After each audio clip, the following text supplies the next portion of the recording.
Yeah, thank you. That's exactly what I think we need to find out. I mean, we need names and dates. We need to know who authored that memo. And those people, their names need to be made public. And if they are still employed, God forbid, at the FBI or the Department of Justice, they need to be fired.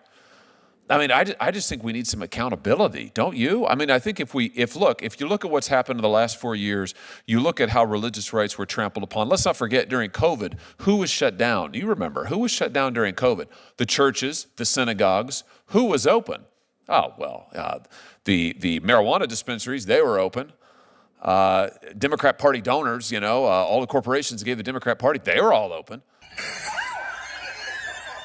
But churches closed, synagogues closed. And then to have our own FBI recruiting informants into our churches, it's outrageous. I think we need to know who wrote these memos, who approved them, where were they distributed, and I think people need to be fired for it. And then I think, if possible, they need to be prosecuted for it. Don't you think? I mean, don't you think it's time for some accountability? I think we've got to turn the page and do better, sure, but we've got to hold accountable the people who did this in the first instance, or they'll just do it again. Well, They'll just do it again. Senator, I agree with you. I mean, I was privileged to win between my law firm and my nonprofit 3 cases at the United States Supreme Court during COVID to protect the rights of Christians to be able to pray in my state of California. And the governor is still the governor, and there has been no accountability in that state for the gross violations of every person's right of faith.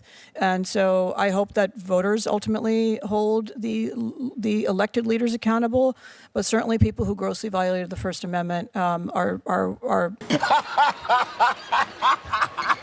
those are names I'd like to know, and we will look into that as a result of. This is my last thing, Mr. Chairman, and I thank you for holding this hearing. I just think that you're right about voters, and voters did they voted for a change in November. They voted for accountability, and now we've got to give it to them. And I just want to, I know you're not in charge of the FBI, but I just want to send a clear message to everybody who is.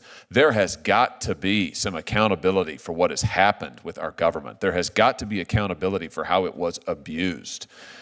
And religious believers were abused in the last 4 years, over and over and over.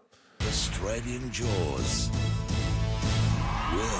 And we've talked about it, and we've held hearings on it, and now it's time to do something about it. And the people who perpetrated these outrageous abuses of our First Amendment rights, they need to be held accountable. They need to be held accountable, and they need to be held accountable as soon as possible. Thank you, Mr. Chairman. Oh, yeah.